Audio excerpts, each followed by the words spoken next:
Bernard L. Madoff, who had been accused of running the longest, largest, and most international Ponzi scheme in history, got a historic sentence today as well.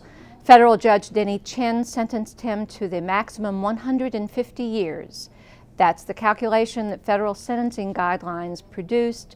It is obviously a symbolic sentence, but Judge Chin acknowledged that, saying symbolism is important in this case for deterrence, for retribution, and to give a measure of justice to the victims.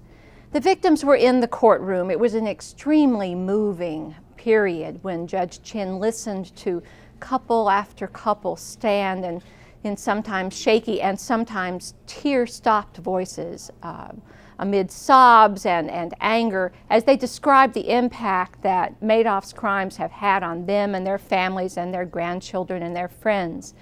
People who have been forced to sell homes, people who have seen money set aside to care for a disabled brother wiped away, people who are going back to work in their elderly years, people who are frightened of their financial future. Judge Chin acknowledged that a long sentence for Bernie Madoff doesn't actually help these victims, but noted that they were placing their trust in the criminal justice system to make sure that Bernie Madoff received the punishment that he deserved.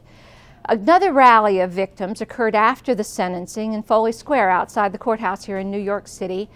These are victims who are protesting the way their losses, the claims that they've filed, are being handled by the government-chartered insurance program called the Securities Investors Protection Corporation, which provides some measure of compensation to people who lose money in brokerage firms. They are arguing that a more generous accounting should be made of their losses using the actual balance that was shown on the final statements they got from Bernie Madoff, even though, as was clear in court today, those statements were lies and had been lies for decades.